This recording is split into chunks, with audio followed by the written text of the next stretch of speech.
Ahmedabad airport નજીક એક કારમાં એક મહિલા અને બે પુરુષો સાથે 15 દિવસનું બાળક હોય છે અને આ ટોળકી આ 15 દિવસના બાળકનો સોદો કરવા માટે નીકળી હતી, પરંતુ બાળકનો સોદો થાય તે પહેલાં જ ત્રાટકે છે ગુજરાત એટીએસ અને અમદાવાદ ક્રાઇમ બ્રાન્ચની ટીમ અને પર્દાફાશ થાય છે આંતરરાજ્ય બાળ તસ્કરીના રેકેટની। શું છે આ સમગ્ર મામલો, વાત કરીએ આ વિડીયોમાં। વૈષ્ણવજન તો તેને કહીએ જે પીડ પરાઈ જાનાને રે। નમસ્કાર, નવજીવન ન્યૂઝમાં આપનું સ્વાગત છે। હું છું જયંત દાફડા। અમદાવાદ એરપોર્ટ પાસેથી એક કારમાં 15 દિવસના બાળકને રેસ્ક્યુ કરવામાં આવ્યું છે અને આ રેસ્ક્યુ ઓપરેશન કર્યું છે ગુજરાત એટીએસ અને અમદાવાદ ક્રાઇમ બ્રાન્ચની ટીમે। અમદાવાદ ક્રાઇમ બ્રાન્ચ અને ગુજરાત એટીએસને એક સંયુક્ત બાતમી મળી હતી, જેના આધારે અમદાવાદ એરપોર્ટના કોતરપુર પાસે પોલીસે હિંમતનગરથી આવી રહેલી એક ગાડીને રોકી હતી અને તેની તપાસ કરી હતી। તે દરમિયાન 15 દિવસનું બાળક છે તે આ ગાડીમાંથી મળી આવ્યું હતું અને પોલીસે કારમાં બેસેલા હૈદરાબાદના રોશન અગ્રવાલ, યુપીના સુમિત યાદવ અને અમદાવાદની મહિલા વંદના પંચાલની ધરપકડ કરી છે। આ ત્રણેય આરોપી હિંમતનગરમાં મુન્ના નામના વ્યક્તિ પાસેથી આ 15 દિવસનું બાળક છે તેને 3.60 લાખમાં ખરીદીને લાવ્યા હતા, જે અમદાવાદ લાવી હૈદરાબાદ લઈ જવાના હતા। હૈદરાબાદમાં નાગરાજ નામના એજન્ટને આ બાળક વેચવાના હતા અને આ ટોળકી હૈદરાબાદ પહોંચે તે પહેલાં પોલીસની ટીમ તેમને જેલના સળિયા પાછળ ધકેલી દે છે। આ સમગ્ર મામલાને લઈને પહેલાં તો શું ખુલાસા કર્યા છે અમદાવાદ ક્રાઇમ બ્રાન્ચના એસીપી ભરત પટેલે, તેમને સાંભળીએ। ગઈકાલે anti terrorist squad Ahmedabad Gujarat રાજ્યને એક બાતમી મળેલી કે એક બાળ તસ્કરી કરતી ટોળકી એક બાળકને મેળવી અને પછી અમદાવાદ તરફ આવી રહેલા છે અને એ લોકો આ બાળકને હૈદરાબાદ ખાતે આપનાર છે।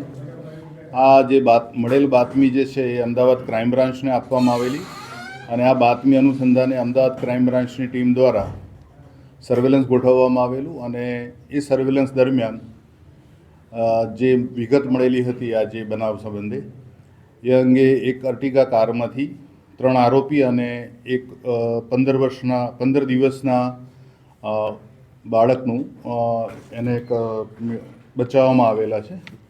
આ જે આખી ઘટના જે છે એ પ્રકારે આ જે 3 આરોપી પકડાયેલા છે, રોશન ઉર્ફે સજ્જન મહાવીર પ્રસાદ અગ્રવાલ, જે 42 વર્ષના છે અને મૂળ હૈદરાબાદના રહેવાસી છે અને હૈદરાબાદ ખાતે રહે છે અને મૂળ રાજસ્થાનના છે।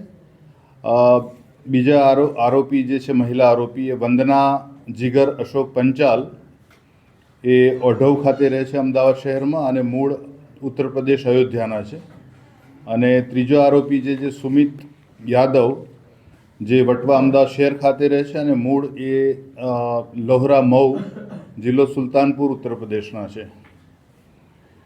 આ જે 3 આરોપી પકડાયેલા છે એ ત્રણેય આરોપીઓએ એક યુનુસ નામની વ્યક્તિ જે છે, જે ઈડર દાંતા રોડ જે છે, ઈડરથી બનાસકાંઠાની જે બોર્ડર છે આપણે સાબરકાંઠાની, ત્યાં એ રોડ ઉપરથી એ લોકોએ આ બાળકને યુનુસ પાસેથી મેળવેલું અને આ બાળક એ લોકો હૈદરાબાદ જઈને આપવાના હતા। આ જે માહિતી આધારે આ લોકોને ધરપકડ કરવામાં આવેલી છે, એમના વિરુદ્ધ ગુનો નોંધવામાં આવેલો છે અને આગળની આ જે આખી ટોળકી જે છે બાળ તસ્કરીનું જે કામ કરે છે એમાં આના અલગ અલગ પાસા જે છે કે આ બાળકને જન્મ આપનાર માતા, આ બાળકને આરોપીઓ સુધી પહોંચાડવા માટેની વચ્ચેની કડી, એ વગેરે ઘણી બધી બાબતોની તપાસ હાથ ધરાઈ રહેલી છે। આ જે હાલ જે પકડાયેલા છે આરોપી 3, એ પૈકી વંદના અને રોશન અગાઉ હૈદરાબાદ ખાતે એટલે ગયા વર્ષે 2025માં બાળકોની તસ્કરીના કેસમાં હૈદરાબાદ પોલીસ દ્વારા પકડવામાં આવેલા હતા અને એ બંનેને જેલમાં એકબીજાથી પરિચિત થયેલો અને ત્યારબાદ એમણે જામીન પર છૂટ્યા બાદ આ ફરીથી આ એમની ગેરકાયદેસરની પ્રવૃત્તિ એમણે શરૂ કરેલી। આ જ પ્રકારનો ગુનો 2023માં પણ એક અમદાવાદ શહેર ક્રાઇમ બ્રાન્ચ દ્વારા ઉકેલવામાં આવેલો હતો અને એ પણ આ જ પ્રકારની એમોથી હતો। એટલે હાલમાં આ ગુનો અને એ અગાઉ પકડાયેલા આરોપીઓ વચ્ચે કોઈ કડી છે કે કેમ, અને જે મોટાભાગે બાળકો, જે નવજાત બાળકો આવે છે એ સાબરકાંઠાના જે પછાત વિસ્તાર જે છે અને બનાસકાંઠાનો જે એ વિસ્તારમાંથી જ આ બાળકો મેળવવામાં આવે છે। એ દિશામાં હાલ આ તપાસ ચાલી રહેલી છે। આ જે પણ અલગ અલગ જે તપાસના પહેલું છે એ પ્રમાણે અલગ અલગ ટીમો હાલ ક્રાઇમ બ્રાન્ચની આ ગુનાની તપાસના કામે લાગેલી છે અને ટૂંક સમયમાં આ ગુનામાં સંડોવાયેલા અન્ય આરોપીઓની પણ ધરપકડ થવામાં આવનાર છે.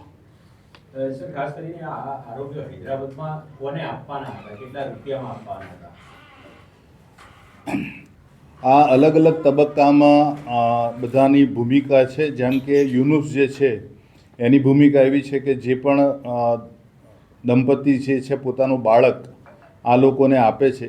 આ બાળક 60,000 રૂપિયામાં ખરીદવામાં આવ્યું હતું અને 15 દિવસ પહેલાં જ એનો જન્મ થયેલો હતો અને આ લોકો એક બાળકને સાચવવા માટેની પણ થોડીક માહિતી ધરાવે છે. એટલે બાળકને એનું જે મિલ્ક પાવડરનું દૂધ છે એ પણ આપવામાં આવે છે. અને આ જે યુનુસવાળું જે આખો એપિસોડ છે એટલે કે બનાસકાંઠા સાબરકાંઠાનો જે વિસ્તાર છે એની બંને જિલ્લાની હદમાંથી મોટાભાગે જે ઘટનાઓ બને છે, અગાઉ પણ નોંધાયેલી ઘટનામાં જે બાળક મળી આવ્યું હતું એ પણ ત્યાંથી જ લાવવામાં આવેલું હતું. એટલે એક યુનુસવાળી ભૂમિકા અને ત્યાંના જે આખું એક ગ્રુપ છે એની એક અલગ તપાસ છે. ત્યારબાદ આ જે બાળક મેળવી અને હાલના આરોપી જે પકડાયેલા છે એ 3 આરોપીઓનું કામ એટલું છે કે એમણે આ બાળકને લઈને હૈદરાબાદ ખાતે આપવાનું છે અને હૈદરાબાદ ખાતે ત્રીજો તબક્કો શરૂ થાય છે કે જ્યાંથી બાળક રિસીવ કરી અને બાળક આગળ જે તે જગ્યાએ એને વેચવામાં આવે છે. એટલે આ પ્રકારે 3 તબક્કામાં અલગ અલગ નીડ ટુ નો બેઝિસ ઉપર આ કામગીરી હાથ ધરાઈ રહેલી છે એમના દ્વારા. અને આ ગેરકાયદેસરની પ્રવૃત્તિમાં હજુ બીજા ઘણા બધા લોકો સંડોવાયેલા હોવાનું શક્યતા રહેલી છે. એટલે 3 ટીમો આ પ્રકારે અલગ અલગ પહેલું પર કામ કરી રહેલી છે. સર, હવે યુનુસ તબક્કામાં આખું રેકેટ ચાલે છે. બાળકોની ખરીદીમાં બે 3નો ઇન્વોલ્વ છે, એ ખાલી મૂકવા જવામાં, અને ત્યાં બીજ કઈ ગેંગ સક્રિય છે? મેં જે હાલ હમણાં કીધું એ પ્રકારે જ કે જે સાબરકાંઠા અને બનાસકાંઠાની જે હદ છે એ વિસ્તારોમાંથી બાળક મેળવવાનું કામ યુનુસ કરી રહેલો છે. અગાઉના કેસની સિમિલારિટી જોઈએ તો એ કેસમાં પણ આ જ પ્રકારે એ જ વિસ્તારમાંથી બાળક મેળવવામાં આવેલું હતું. એ બાળક અમદાવાદ ખાતે લાવવામાં આવેલું અને અમદાવાદથી હૈદરાબાદ જતી વખતે પકડાયેલું હતું. આ જ પ્રકારે આ એમોમાં હાલ જે અત્યારે બાળક આપણે એને બચાવ્યું છે એ બાળક પણ ત્યાંથી જ લાવવામાં આવેલું છે. અને જે આરોપીઓ જે છે એ અમદાવાદથી અર્ટિગા કાર ભાડે કરી અને ત્યાં ગયેલા. ત્યાંથી પરત આવતી વખતે બાતમી આધારે જે આપણને માહિતી મળી હતી એ માહિતી આધારે એમને અમદાવાદની હદમાંથી પકડવામાં આવેલા છે.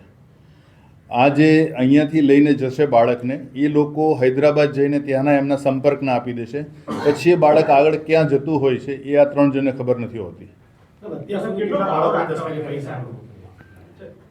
હાલ જ હમણાં મેં આપને કીધું કે આ રોશન અગ્રવાલને વંદના મહિલા આરોપી જે છે એ 2025માં ચૈતન્યપુરી પોલીસ સ્ટેશન હૈદરાબાદ ખાતે એમની ધરપકડ થયેલી બાળ તસ્કરીમાં અને એમની પાસેથી 3 બાળકો રિકવર કરવામાં આવેલા હતા.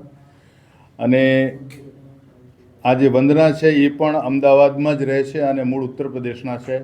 એટલે હૈદરાબાદ પોલીસ સાથે પણ અમારો સંપર્ક અત્યારે ચાલી રહેલો છે કે એ બાળકો જે તપાસમાં ખુલ્યું છે, મૌખિક જાણકારી મળી મુજબ એક બાળક પૈકી અમદાવાદનું હતું જે અગાઉ ગયા વર્ષે હૈદરાબાદ ખાતે પકડાયેલું છે.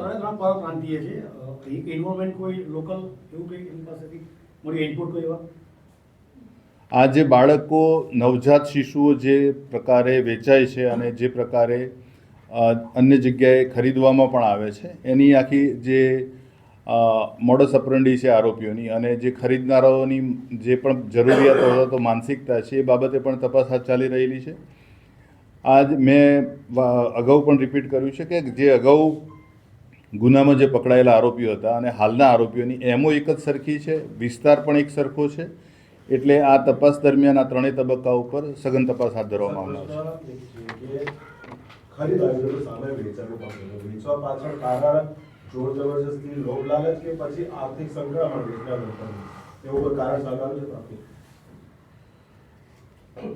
જે વિસ્તારમાંથી આ બાળકો ખરીદાય છે એ બાળકોમાં મોટાભાગે જોવા મળેલું છે કે જે લોકોના લગ્નેતર સંબંધો હોય અથવા તો પરણ્યા પહેલાં જે પણ મહિલા ગર્ભવતી થતી હોય છે એ બાળકોનો ત્યાગ કરે છે ત્યારે આ પ્રકારની જે ટોળકી જે છે આ બાળકોને મેળવી લેતા હોય છે. અને પછી અમુક કિસ્સાઓમાં બાળકોનો આગળનો ક્યાં વેચાયું છે જાણ નથી થતી. જાણ કે જ્યાં સુધી ગુનો નોંધાય ને તપાસ ન થાય ત્યાં સુધી અમુક કિસ્સાઓમાં નિસંતાન દંપતી પણ આ પ્રકારના બાળકો લઈ લેતા હોય છે.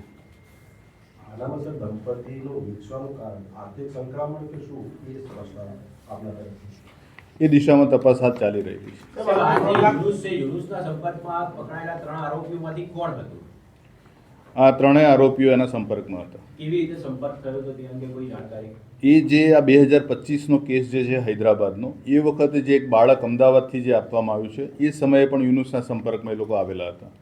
સર, મારું 9,65,000 યુનુસ પાસેથી ખરીદ્યું. આ લોકોનું કમિશન કેટલું હતું ને આગળ કેટલા વેચ પણ હતા? એ બધી ડિટેલમાં વિગત કમિશનની ને બાકીની બધી અત્યારે હાલ પૂછપરછ ચાલુ છે.